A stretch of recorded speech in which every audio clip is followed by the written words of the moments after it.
Poder da honra, fala comigo. A honra libera o favor de Deus.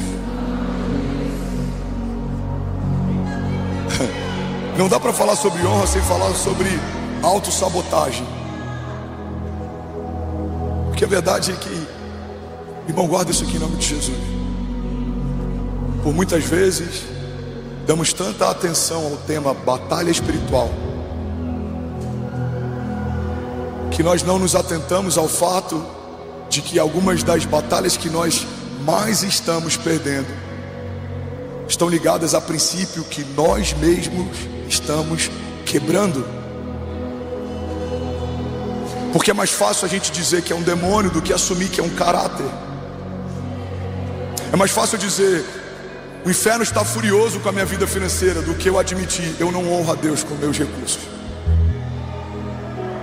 É mais fácil dizer: o inferno está furioso com a minha casa, os meus filhos não querem ir para a igreja, do que eu admitir: os meus filhos nunca me viram honrando a Deus com o meu servir, por isso nem sabem como é prazeroso, porque nunca viram um pai servindo. É mais fácil dizer que o inferno está querendo acabar com o meu casamento, do que reconhecer que talvez eu não esteja honrando a minha casa e a minha aliança como poderia. Alguém está comigo aqui? Diga amém. O princípio da honra está diretamente conectado a esse entendimento de autossabotagem. Por quê, pastor? Porque ninguém pode honrar ao Senhor por você. Ninguém pode honrar a sua esposa por você. Irmão, o princípio da honra, ele é tão poderoso que ele é intransferível e ele não é terceirizável. Só você pode honrar ao Senhor. Se você tenta honrar ao Senhor no lugar dos seus filhos, o Senhor recebe a sua honra como sendo uma honra sua, não dos seus filhos, porque não é transferível. Você não pode fazer por outros aquilo que eles deveriam estar fazendo. Alguém está comigo? Diga amém. A honra é um princípio individual. A honra é um princípio que libera o favor de Deus. A honra é um princípio que libera destinos, libera recursos, libera acessos. Mas o oposto da honra, a desonra, cria impedimentos. A desonra, ela gera desabilitação. Vou usar uma analogia simples aqui. Você já comprou um celular novo que não tem chip? Ele está apto a fazer tudo que um telefone normal pode fazer, mas enquanto não tem chip, ele não está habilitado. Você pode tentar de todas as formas, não está habilitado. É assim que muitos de nós estamos. Você tem a estrutura certa, recebeu as promessas de Deus, está no lugar certo, mas se você desonra princípios, você está desabilitado. Não tem como fluir debaixo de desonra. Você quer um exemplo? A Bíblia diz que Jesus, na sua cidade natal, foi impedido de gerar ali muitos milagres, porque não honravam quem ele dizia ser. Irmão, o próprio Deus, o Verbo encarnado, está sendo desabilitado de fluir, porque a desonra gera desabilitação. E o reino espiritual é muito parecido com uma estrutura jurídica, é muito parecido com o judiciário. Ela tem uma estrutura que trabalha a partir de legalidade. A gente fez uma oração, e a oração que eu fiz antes da palavra era declarando: todo espírito de enfermidade nós desabilitamos agora. Não há legalidade para permanecer onde a vida de Deus habita. Como funciona o poder judiciário, as leis? Você tem legalidade ou não para fazer certas coisas. Como funciona quando você quer empoderar alguém? Você dá uma procuração para que alguém fale por você. A Bíblia diz que recebemos de Deus uma procuração, e no nome dele podemos ligar e desligar, podemos estabelecer e remover. Alguém está comigo? Diga amém. A honra segue a mesma dinâmica. Se eu honro, estou habilitado para fluir a partir do que eu recebi. Se eu desonro, estou desabilitado, por mais que eu carregue cada uma dessas promessas.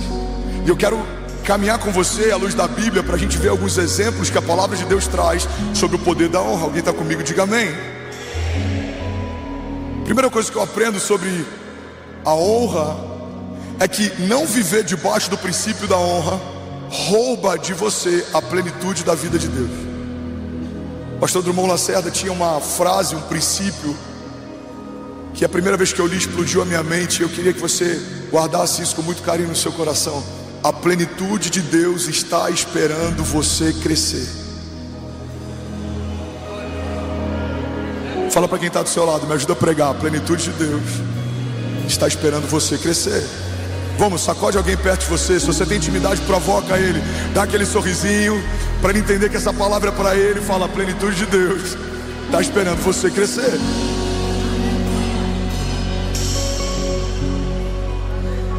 Ainda bem que eu vi. A vida plena só é experimentada por alguém que caminha debaixo de maturidade. A Bíblia fala que nós, mesmo sendo herdeiros de Deus, enquanto formos meninos, de nada nós somos diferenciados de um escravo. A Bíblia diz: um menino, por mais que seja herdeiro, enquanto é menino, de nada difere de um escravo. Por mais que seja dono de tudo, não tem acesso à herança. Quando a Bíblia fala de maturidade, a Bíblia não está falando necessariamente de tempo de vida. A gente conhece, eu estou há 12, 13 anos liderando na igreja, eu estou há mais de 15 anos vivendo isso, e eu já conheci muitos meninos de 60 anos de idade, meninos na fé. Eu já conheci muitos homens de Deus com 20 anos de idade. A maturidade na fé não está ligada ao seu tempo de vida, está ligado à sua medida de revelação de quem Jesus é e do que Ele pode. Então, como eu posso carregar promessas, estar no lugar certo e ainda assim não viver a plenitude de Deus? Se você não cumpre o princípio da honra, você não está habilitado para viver a plenitude daquilo que Deus preparou para você. Mas a boa notícia é, quando você caminha debaixo da honra, não há resistência do inferno, não há impedimento natural, não há obra de feitiçaria, não há palavra maldita liberada contra você, não há uma arma forjada contra você, não há nada que possa te impedir de experimentar aquilo que Deus já preparou para você. Por quê, pastor? Porque a honra é um princípio que ela é irresistível. Um homem que caminha debaixo de honra vive cada uma das promessas que o Senhor fez. Davi era um homem de honra, Deus honrou o coração de Davi. José era um homem de honra, Deus honrou o coração de José. Abraão era um homem de honra, Deus usou a ousadia e honrou a ousadia de Abraão. A gente vê muitos homens que viveram algo extraordinário. Hebreus 11, a galeria dos heróis da fé, fala sobre homens de fé, mas fala sobre homens de honra, porque o que chama atenção não é só a fé que eles tinham, mas era como honraram a tudo aquilo que o Senhor pediu. Abraão, Deus pediu um filho, ele deu.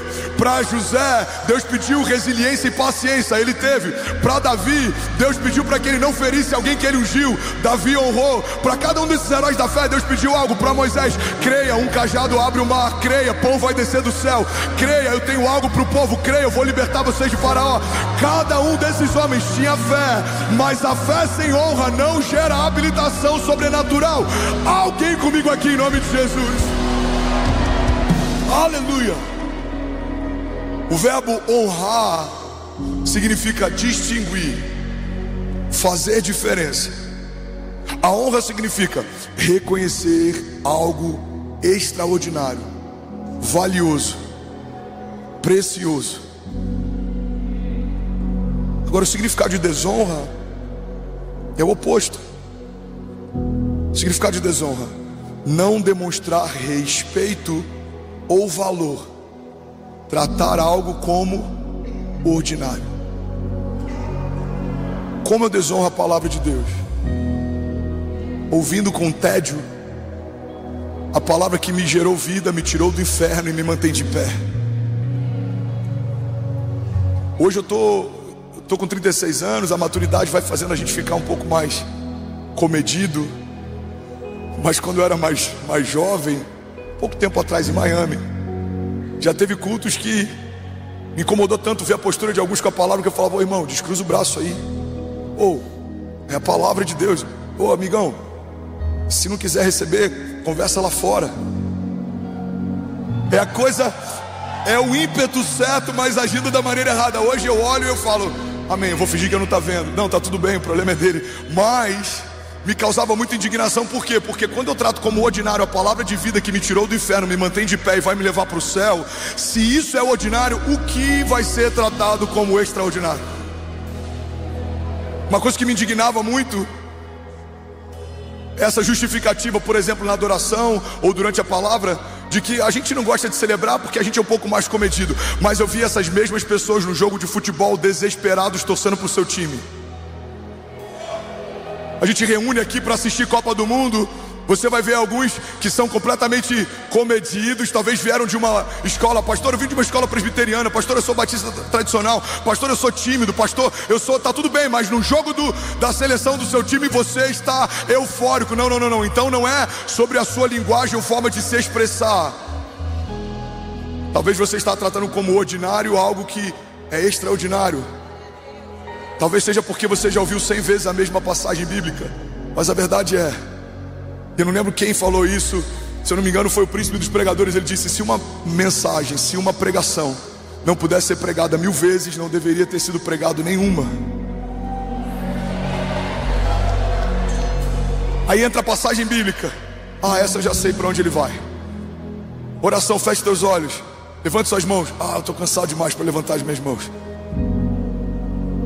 Não trate como banal, ordinário, algo que removeu você do inferno e vai levar você para o céu. Alguém comigo aqui? Não trate com tédio aquele que foi humilhado e se entregou por você sem dizer uma palavra. Não venha para a igreja como se fosse mais um culto, mais uma vez, pode ser a última. Jesus pode voltar no meio da nossa adoração. Um dia eu pregarei a minha última mensagem. Eu não sei quando vai ser a última vez. Imagina você ouvir: não, o pastor André, o Senhor recolheu ele.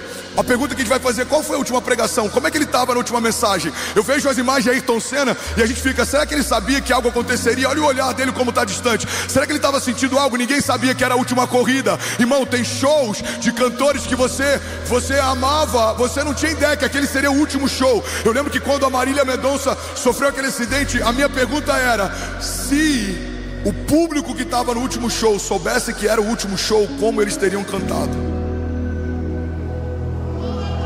Se a produção dela soubesse que era o último show, como teriam tratado? Eu preguei no domingo da semana em que houve esse acidente. Se você quiser, procura no YouTube depois. A mensagem se chama A Vida é um Sopro. Eu falei: esse entendimento, depois da minha experiência de quase morte em 2017, mudou muito meu posicionamento e a minha inclinação. Porque eu entendi de verdade que algum dia eu vou entregar ao Senhor algo pela última vez. 2017 eu estou pregando sobre milagres. No dia seguinte eu estou de fralda no CTI. Irmão, faça como se fosse a última vez, crendo que haverá uma próxima, mas faça como se fosse a última. Você está comigo? Adore como se fosse a última vez. Ouça a palavra como se fosse a última vez. Receba a palavra entendendo que ela é verdade. Não é um livro de fábulas, é a palavra de Deus. É o próprio Deus se descortinando diante de nós. É uma palavra que muda histórias, é uma palavra que muda o fluxo do rio, é uma palavra que liberta cativos. Enquanto você está ouvindo a palavra, você está sendo exposto à vida que a palavra carrega. Existem milagres acontecendo, mesmo que não haja agora especificamente uma oração por milagres. Tem cativos sendo libertos, tem corações sendo quebrantados, tem enfermos sendo curados, tem respostas de oração sendo liberadas, tem portas que estão se abrindo. Alguém crê nisso aqui em nome de Jesus? Você pode celebrar Jesus no seu lugar. Vamos, será que alguém pode fazer barulho? Glória a Deus. Aleluia. Aleluia.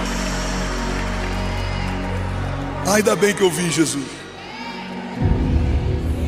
1 Samuel 2,30 diz assim, parte B do texto: honrarei aqueles que me honram, mas aqueles que me desprezam serão tratados com desprezo. Uau! 14 mil famílias online. Você pode celebrar Jesus no seu lugar. Jesus! Uau! Mais de 30 mil pessoas conectadas com a gente. 1 Samuel 2,30: honrarei aqueles que me honram, mas aqueles que me desprezam serão tratados com desprezo. Irmão, esse entendimento da hipergraça, essa fé passiva, tem roubado de nós muitos milagres e caminhar debaixo de realeza e grandeza com Deus. Porque a gente esquece que a lei da semeadura é real. Por mais que haja a graça ela cumpriu toda a lei, mas a lei da semeadura permanece. A lei da semeadura transcende o Antigo e Novo Testamento, a Antiga e Nova Aliança. Certamente o que o homem semear, colherá. A Bíblia diz: aquele que semeia pouco, pouco colherá. Aquele que semeia muito, muito colherá. Porque a tua semeadura é uma expressão de honra. Se você honra ao Senhor com um pouco do seu tempo, se você honra o Senhor com um pouco dos seus recursos, se você honra o Senhor com um pouco do seu coração, com um pouco daquilo que você pode, da sua disposição, você está estabelecendo uma medida de honra. E isso vai estabelecer uma medida de colheita. Você está comigo? Não sou eu que estou falando, a palavra está falando. Aqueles que me desprezam serão desprezados, mas aqueles que me honram, eu honrarei, diz o Senhor. Você pode dizer glória a Deus por isso? Um dos princípios poderosos da honra: a honra libera o favor de Deus. Fala comigo: a honra libera o favor de Deus. 2 Samuel 6:1 diz assim: Davi reuniu os melhores guerreiros de Israel, 30.000 homens ao todo. Ele e todos os que caminhavam partiram para Balaim, em Judá, para buscar a arca de Deus, a arca sobre a qual é invocado o nome do Senhor dos Exércitos, entronizado entre os querubins acima dela. Puseram a arca de Deus num carroção novo e levaram da casa de Abinadab na colina. Uzá e Aiô, filhos de Abinadab, conduziam esse carro de bois com a arca de Deus. Então Aiô andava à frente dela. Davi e todos os israelitas iam cantando e dançando perante o Senhor, ao som de todo tipo de instrumento de pinho, harpas, liras, tamborins, chocalhos e símbolos. Quando chegaram próximo de Nacon, Uzá esticou o braço e segurou a arca de Deus, porque os bois haviam tropeçado. Então a ira do Senhor acendeu-se contra Uzá pelo seu ato de irreverência.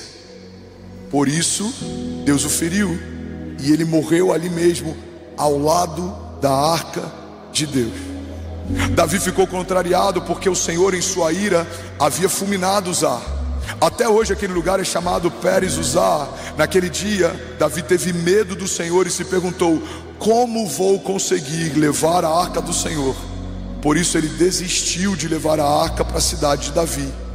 E ao invés disso, fala comigo, ao invés disso, ele levou a arca para a casa de Obed-Edom, de Gate. Então a arca do Senhor ficou na casa dele por 3 meses. E o Senhor o abençoou e abençoou toda a sua família. E disseram ao rei Davi: o Senhor tem abençoado a família de Obed-Edom e tudo o que ele possui, vírgula, por causa da arca de Deus. Então Davi, com grande festa, foi à casa de Obed-Edom e ordenou que levassem a arca de Deus novamente para a cidade de Davi. Alguém pode dizer glória a Deus por isso? Vocês estão comigo ainda?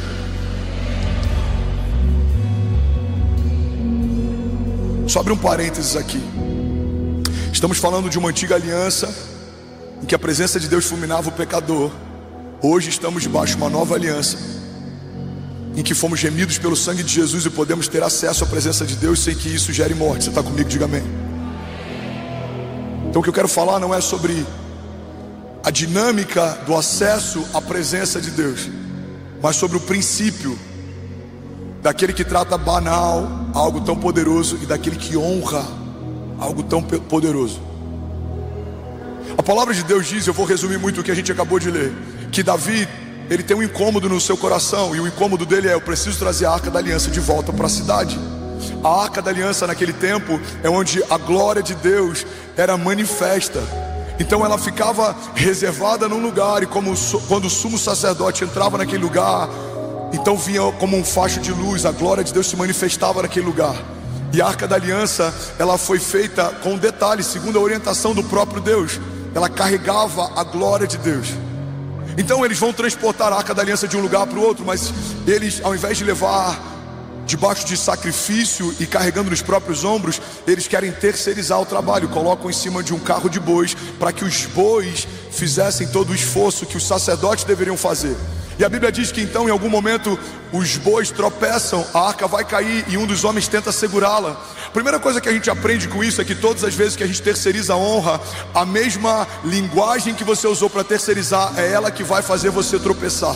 Aquilo que você usou para tentar acelerar processos, quebrando princípios, é exatamente isso que vai fazer você tropeçar. Porque o princípio que você honra te honra, mas o princípio que você quebra te quebra. Alguém comigo aqui, diga amém. Então a Bíblia diz que Uzá, que conhecia a arca, há muito tempo estava na casa do seu pai. Há mais de 20 anos a arca estava na casa do pai. A Bíblia diz que quando ela vai cair, ele estende as mãos e ele é fulminado por tratar com irreverência. Como alguém trata com irreverência a arca que carrega a presença de Deus? E aqui está uma chave, e eu não vou declarar que é, mas eu acredito que possa ser. Amém? Talvez seja pelo fato dele ter se acostumado com algo que já estava em casa há muito tempo.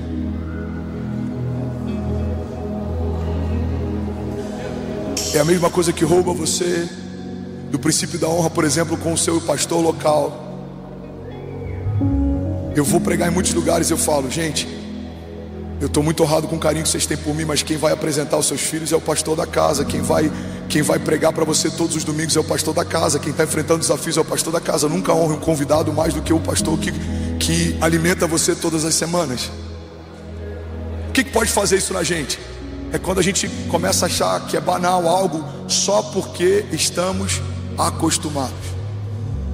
É quando você honra pessoas de fora mais do que a sua esposa.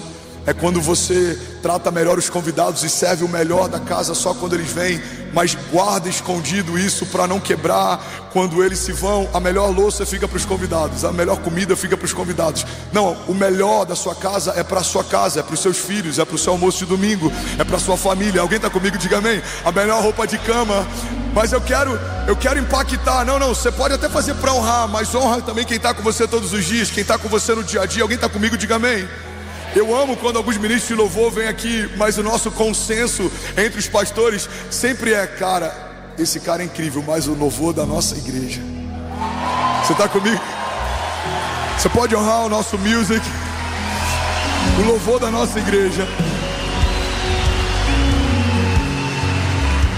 Não deixe de honrar algo que merece honra, só porque você está acostumado.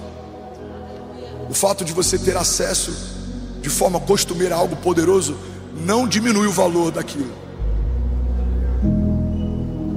A gente fez o Legendários esses dias e eu vi homens poderosos na nação chorando porque receberam um pão partido. Quando a gente está no meio de uma atmosfera de falta, a gente começa a entender o quão poderoso é aquilo que Deus já nos deu, as portas que o Senhor já abriu, as promessas que o Senhor já cumpriu. Mas quando a gente começa a banalizar o que está acontecendo, você se esquece que você já está dentro de uma porta aberta por Deus. Você está perguntando ou questionando por que Ele não abriu a próxima. Você esquece que você já está vivendo milagres. Você está reclamando com Deus por que o próximo milagre ainda não aconteceu. Irmão, não trate como ordinário algo que é sobrenatural só porque você está exposto a isso há muito tempo. Faz sentido? Agora olha que poderoso. Assim como o filho de Abinadab trata com irreverência algo que já estava na sua casa há mais de 20 anos, a Bíblia diz que porque algo deu errado, essa arca da aliança foi levada para a casa de um homem que não estava no itinerário. Para mim essa é a representação da graça. Quando eu leio esse texto eu sempre falo, esse cara sou eu. Porque o meu nome não era o primeiro na lista de Deus para liderar uma comunidade debaixo de um avivamento em São Paulo. Mas muitos nomes que foram listados não aproveitaram ou honraram ou zelaram a oportunidade que tiveram. E o próximo nome da lista foi chamado. E o próximo, e o próximo, e o próximo. Talvez eu seja uma das últimas opções de Deus na sua lista, mas houve disponibilidade e por misericórdia Ele está usando. Mas se em algum momento eu tratar como banal e ordinário o que Ele me confiou, certamente o próximo nome da lista vai ser chamado em seguida. A Bíblia diz que Obed-Edom recebe a Arca da Aliança. Olha o que a Bíblia diz, a gente leu isso junto. Por isso Davi desistiu de levar a arca para a cidade e, ao invés disso, levou para a casa de Obed e Edom. Dani, pega isso aqui em nome de Jesus. A arca ir para a casa de Obed e Edom não fazia parte do plano. E eu acredito, e eu volto a dizer, eu não posso afirmar, mas eu acredito que, provavelmente, por não fazer parte do plano, gerou nele muito mais temor. Na noite anterior a sala está vazia, na noite seguinte a Arca da Aliança de Deus está na sala. Na noite seguinte a casa está vazia. Na noite anterior a casa está vazia. Na noite seguinte eu imagino Obed-Edom sem conseguir dormir, falando: meu Deus, a Arca da Aliança do Senhor está na minha casa. Você consegue imaginar isso? Eu consigo imaginar isso. Foi isso que eu vivi no dia da minha ordenação pastoral. Foi isso que eu vivi no dia que a Cecília chegou em casa, a nossa primeira filha. Foi isso que eu vivi no dia que Deus deu tantas coisas, marcou a gente. Você fica assim: eu não consigo nem dormir. Cara, hoje eu fui consagrado, derramaram óleo sobre a minha cabeça. Meu Deus, a gente plantou uma igreja. Hoje foi o primeiro culto de domingo. Jesus, o meu filho chegou, meu segundo filho, meu terceiro filho. Você fica entendendo que aquilo ali você não merecia viver, Deus te deu. Isso gera temor, isso gera gratidão, e isso precisa gerar honra. E qual que é a resposta da honra de Deus para o princípio da honra de Obed-Edom? Tudo que ele tem prospera, tudo que ele faz vai bem. Não lemos o mesmo relato a respeito da casa de Abinadab, mesmo que a arca tenha permanecido por 20 anos, mas lemos esses relatos sobre a casa de Obed-Edom, mesmo que ela tenha ficado apenas 3 meses. Eu lembro quando eu me converti, alguns diziam: cara, Fernandes, por que tão rápido? As coisas estão acontecendo muito rápido na sua vida. Eu falei: irmão, porque eu sei que eu não merecia, eu não estava na lista, eu sei que eu sou improvável, eu não posso perder essa oportunidade. Eu não sei você, é como se você nunca jogasse futebol americano e do nada alguém te chama para jogar o Super Bowl. É como se você nunca tivesse cantado e do nada alguém te chama para, sei lá, tá no Grammy. É como se, é exatamente isso o seu chamado. Você não merecia, não poderia, não estava pronto, não tinha o que precisava, mas Deus, na sua infinita misericórdia, viu graça em você e Ele disse: eu vou fazer, e o que você não tem eu te dou. Diga ao fraco: eu sou forte. É Ele quem faz, irmão, é Ele quem opera, é Ele quem te deu sabedoria. Aos criativos, a criatividade foi Deus que te deu. Aos prósperos, a sua prosperidade foi Deus quem te deu. Aos fortes, na sua fraqueza Deus gerou força. Irmão, guarda isso: não tem nada que o homem carregue de valor que não tenha sido confiado por Deus. Alguém está comigo aqui? Diga amém. Aleluia. Aleluia. Ainda bem que eu vim, Jesus. Eu não lembro de quem é essa citação, eu não lembro se é de Lutero, mas ele diz assim: tudo que vocês veem em mim de bom é Jesus. Tudo que vocês veem em mim de mal sou eu mesmo. Então quando você convive comigo, os pastores convivem um pouco mais, alguns voluntários, amigos, tudo que você vê de mal é o André. E tudo que você vê de bom é graça, é Deus quem deu. E você tem que saber disso e honrar isso, senão você vai ser sabotado com a arrogância de acreditar que o que você tem de bom tem a ver com você. Não, eu prego bem, mas também, quanto tempo eu me dediquei? Não, eu sou bom de cálculos, eu sou um engenheiro extraordinário, mas também, quanto tempo eu me dediquei na faculdade? Não, hoje eu tenho recurso, mas eu me fiz sozinho. Eu não tive nada dos meus pais, não. Eu vim do zero. Não, irmão. Esse orgulho é uma expressão de um entendimento. Você, no fundo, acredita que o que você tem a ver com você. Mas quando entendemos, cara, nada do que eu estudei justifica o que eu tenho. Nada do que eu conquistei justifica o que Deus me deu. Nada do que eu pude fazer para Ele justifica o que Ele está fazendo por mim. Você está comigo? Vamos ser sinceros, eu tenho 36 anos, a gente está liderando uma igreja de 15 mil membros. Eu vou falar que é o tempo que eu fiquei no carisma justifica o que eu estou vivendo? Ou que foram os mutirões que eu me dediquei na obra? Ou é porque eu fico até 3 da manhã na obra e tenho que estar aqui pregando inspirado no domingo de manhã? Nada do que eu faça justifica a medida extraordinária do favor constrangedor de Deus sobre a minha vida. Porque tudo que é ruim sou eu, irmão, mas tudo que tem de bom é o próprio Deus. Alguém está comigo aqui, diga amém. Você pode dizer glória a Deus por isso. Aleluia. 15.600 pessoas online. Você pode celebrar Jesus no seu lugar. Aleluia.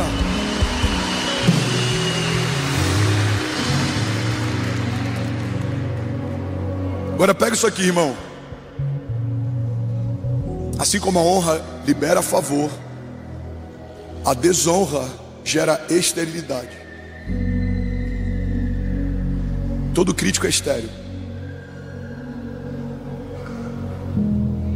Você conhece pessoas que vivem criticando o ministério? Pode ver. O ministério dele é estéril. Teólogos de YouTube que vivem criticando pregadores. O ministério é estéril. Tudo que tem uma escrivaninha, uma câmera e vomita a sua alma criticando um monte de gente que está se esforçando para levar pessoas para o céu.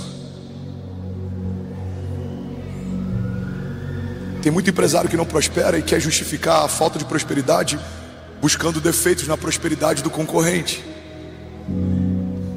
Não, mas também... Não, mas olha só como é que ele está fazendo. Não, mas assim é fácil. Assim até eu. Já ouvi de amigos de ministério: a família está crescendo, mas também é fácil.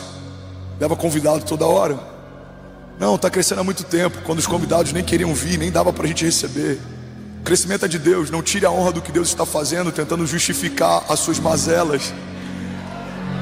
Não, mas também tem muito rico. Não, o que sustenta essa igreja é o povo da igreja. Tem uma ou outra oferta pontual, mas é muito maior a generosidade daqueles que têm pouco ou têm um pouquinho mais do que aqueles que têm muito. Não é sobre os ricos que vêm na igreja, é sobre o povo de Jesus generoso e fiel nas suas ofertas. Ah, mas também está em Alphaville, é fácil. Se fosse fácil, já teria acontecido mais vezes na história. O que Deus está fazendo é algo inédito e nem começou a fazer. Alguém está comigo?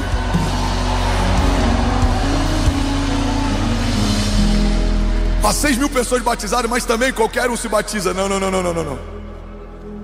A religião que colocou muitos impedimentos. A Bíblia diz que existe um homem que está no caminho ouvindo sobre o evangelho. Ele para a carroça e fala: o que me impede de ser batizado agora? Tem água ali, tem uma poça do lado da estrada. Filipe fala: nada te impede, então seja batizado em nome do Pai, do Filho e do Espírito Santo.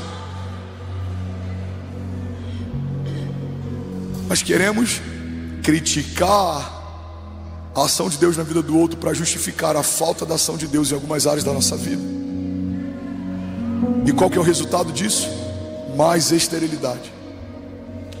Você pode ver, irmão, toda pessoa que sabe honrar o que a outra está vivendo, ela está sempre, a cada estação, num novo nível de favor e graça de Deus.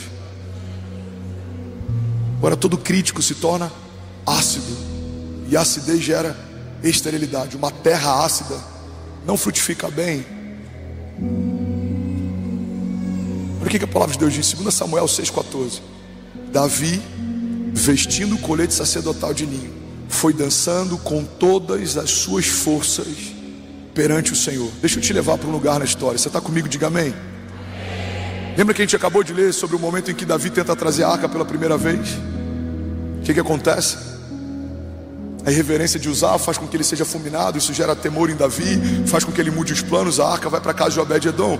3 meses depois, tudo que Obed-edom faz prospera. Essa notícia chega para Davi, e Davi então manda trazer de volta a arca da aliança para a cidade. E aí ele faz diferente. Agora não são mais carroças levando a arca da aliança, são sacerdotes levando o peso nos próprios ombros. Olha para mim, não perde isso aqui em nome de Jesus. Não trate como ordinário. Deus está se revelando para a gente. Existe algo acontecendo, tem vida de Deus fluindo, existe um rio nesse lugar. Você nunca mais vai ser o mesmo se beber daquilo que Deus está derramando. Deus vai ativar a sua fé. Se está cansado, lute contra o cansaço. Se está com sono, bate na sua perna ou fique de pé, mas não rejeite aquilo que Deus está fazendo. Alguém comigo diga amém. Então a Bíblia diz que Davi está levando agora a Arca da Aliança de um jeito diferente. Eles dão vários passos e sacrificam animais. Eles dão mais alguns passos e sacrificam animais. Eles dão mais alguns passos e sacrificam animais. Irmão, do lugar onde a arca está até chegar à cidade, isso é o simbolismo do que vai acontecer na nova aliança. O lugar da arca até voltar para o meio do povo foi marcado por um caminho de sangue. Da terra, quem acompanhava a Rafa, o que estava acontecendo, via vários animais sacrificados ao longo de todo o caminho. Mas dos céus, você via um caminho de sangue ligando ponto A ao ponto B. Alguém já pegou isso daqui? Existe um caminho de sangue desenhando o acesso de novo da presença para o meio do povo. O que está sendo apontado no Antigo Testamento está revelando o que vai acontecer no Novo. A Arca da Aliança e a presença de Deus que fulminava o homem que caminhava em pecado, debaixo de um caminho de sangue, e foi reconstruído o acesso. E agora a presença está voltando de volta. Ela está voltando de novo. Ela está voltando para o meio do povo de Deus. Existe uma boa notícia nas ruas. O povo está falando, as pessoas estão dizendo: você está sabendo? A presença de Deus está voltando. Davi está festejando. Há um caminho de sangue que nos trouxe de volta à presença. Ela não gera mais morte, ela não gera mais culpa, ela não gera mais condenação, porque o sangue do Cordeiro que foi derramado no meu lugar e no seu abriu espaço para o novo de Deus. A presença de Deus agora me renova, me santifica, me vivifica, me coloca de pé, me sustenta as promessas. Ela gera milagres. O sangue de Jesus me livra de toda condenação, me fez inculpável. O sangue de Jesus me fez justiça de Deus. Alguém pode dizer glória a Deus? Aleluia, aleluia, aleluia. Se for para Jesus, você pode honrá-lo melhor. Aleluia. Vamos, exalte a Ele. Santo. Aleluia, aleluia. Então é nesse lugar da história que a gente está. Você está comigo? Diga amém. A Arca da Aliança está voltando para a cidade. A presença de Deus está voltando para o povo. É nesse lugar da história que a gente está. Então olha para mim e não se distrai. 2 Samuel 6,14 diz assim: Davi, no meio de todo esse mover, Davi, no meio dessa janela temporal que eu acabei de abrir para você, Davi, no meio desse contexto que você acabou de entender com mais clareza, vestindo o colete sacerdotal de linho, foi dançando com todas as suas forças perante o Senhor. E enquanto ele e os israelitas levavam a arca do Senhor ao som de gritos de alegria e trombetas, aconteceu que, entrando a arca do Senhor na cidade de Davi, Mical, filha de Saul, observava de uma janela. E ao ver o rei Davi dançando e comemorando perante o Senhor, ela o desprezou no seu coração. Olha para mim. Tem tantas chaves aqui que daria para fazer um sermão inteiro só falando sobre esse momento da história. Olha para cá. Primeira coisa que a gente percebe é que todo crítico está distante do mover de Deus. Porque a Bíblia diz que enquanto Davi dança com todas as forças, Mical de longe observa. Os críticos muitas vezes estão tão distantes do que Deus está fazendo que a percepção deles é equivocada.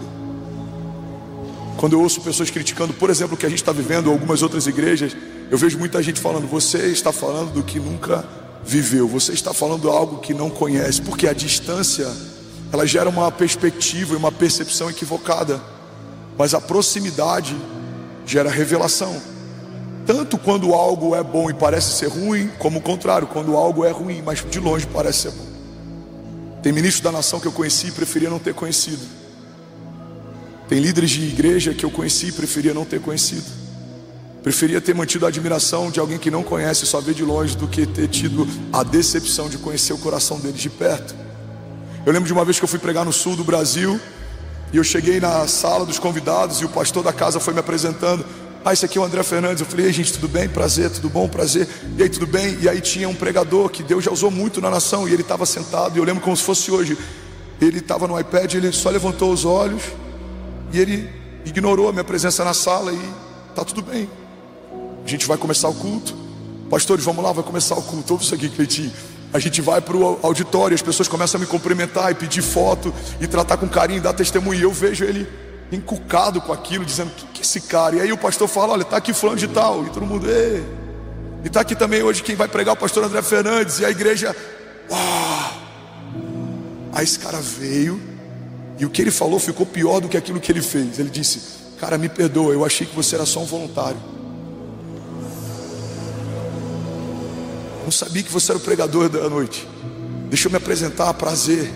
Aí quando ele saiu eu falei: irmão, eu pensei comigo, era melhor você ter ficado na primeira ofensa, porque a segunda só piorou. Tem pessoas que parecem que são incríveis de longe, mas quando nos aproximamos você fala: uau. Mas tem coisas que são incríveis de perto, e quando estamos distantes temos um conceito equivocado. E é isso que acontece com Mical. Primeira característica comum entre os críticos: estão longe demais. Você está comigo? Segunda característica interessante, que é muito comum entre os críticos: eles observam, mas não geram nada. A Bíblia diz: observando de uma janela.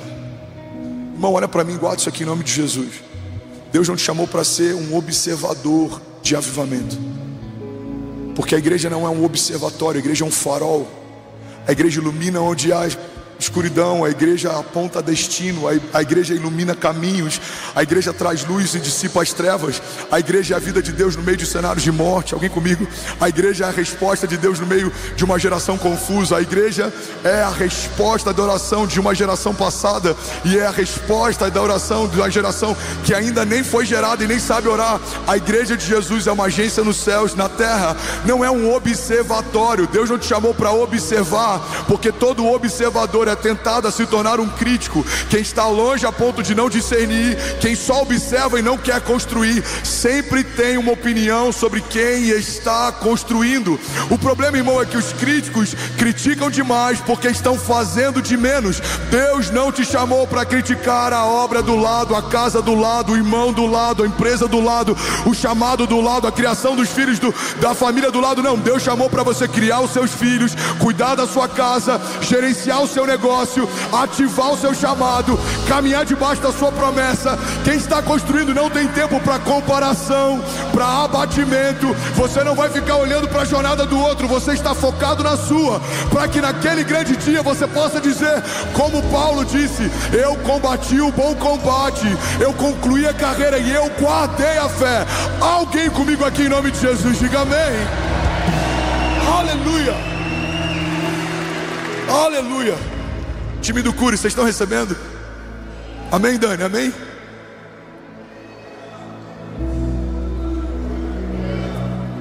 Observadores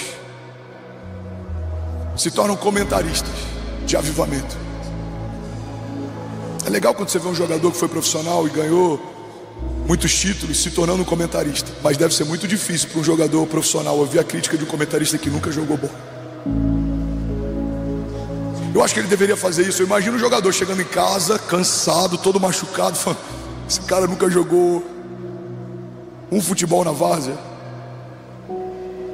Eu imagino empresários de alta performance, CEOs de grandes empresas, ouvindo um monte de opinião de empreendedores de palco. Nunca empreenderam de verdade. O único empreendimento deles é vender palestras sobre empreendimento. Tem gente que está liderando empresários e se diz empresário, mas na verdade se tornou empresário como uma empresa de curso para falar com empresários como os empresários têm que fazer. Alguém está comigo? Tem jovens no ministério querendo falar para pastores, plantadores de igreja, como eles devem pastorear. Irmão, você chegou agora, calma. Calma. Quem sou eu para falar para o meu pastor o que ele tem que fazer? Ele chegou há mais tempo. Ei, pastor Márcio está aqui há mais tempo. Existem muitos pastores há mais tempo. Existem empreendedores há mais tempo. Existem pais que criaram bem os seus filhos há mais tempo. Eu vejo jovens querendo dizer como criar filhos. Quantos anos seus filhos têm? 6 anos. Não, você não pode ensinar sobre criação de filhos. Quando seus filhos estiverem em maior idade, a gente vai saber se a sua criação deu certo ou não. Por enquanto é só teoria. Você está comigo? Faz sentido? Alguém comigo aqui? A Bíblia diz que Mical, filha de Saul, observava de uma janela. Isso aqui é muito poderoso. Pega isso comigo e não se distrai, amém? E diz assim: e ao observar Davi dançando e comemorando perante o Senhor, ela o desprezou no seu coração. Terceira característica interessante sobre os críticos: a alegria do outro incomoda. Lembra de José? Alguém consegue ouvir mais 10 minutos dessa mensagem? De verdade.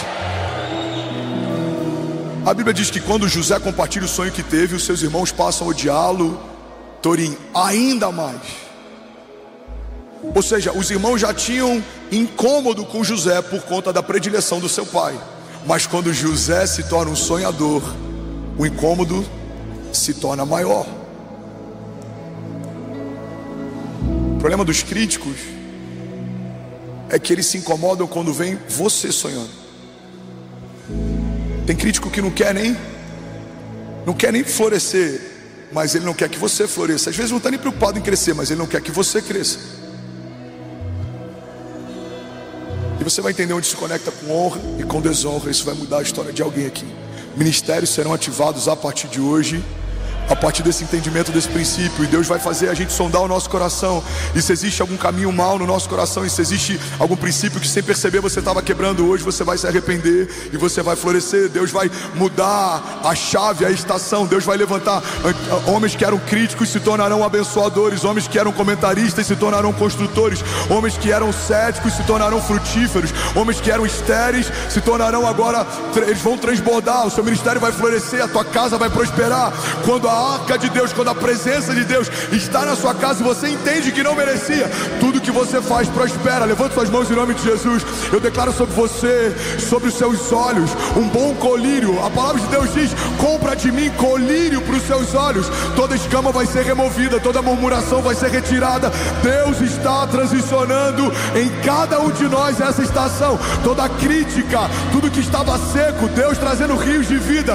A sua boca vai falar de vida e não de morte. A sua boca vai falar de futuro e não de passado. A sua boca vai falar de bênçãos e não de maldição. A sua boca vai falar de promessas e não de problemas. A sua boca vai falar de homens que estão fazendo a vontade de Deus e não daqueles que caíram da graça. Você e a sua casa serão abençoadores. Você vai transbordar e não reter. Você vai derramar e não usurpar. Você vai fazer o que Deus te chamou para fazer, e você vai se tornar quem Deus te chamou para se tornar. Se você crê nisso, irmão, dá um brado de liberdade no seu lugar. Vamos! Aleluia!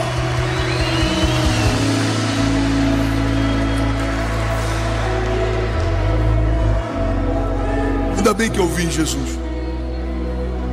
Aleluia! Jesus.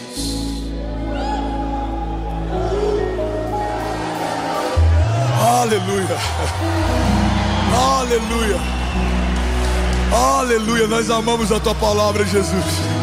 Nós amamos a tua presença, Jesus. Aleluia. Remove toda a escama dos nossos olhos, nos faz enxergar. Glória a Deus. Mical, filha de Saul, observava de uma janela e rejeitou Davi no seu coração. E aí vem a resposta da desonra. Olha para mim. Honra é uma semente. Guarda isso aqui, Dani. Honra é uma semente. Honra é uma semente. Fala comigo. Honra é uma semente. Ricardo, honra é uma semente.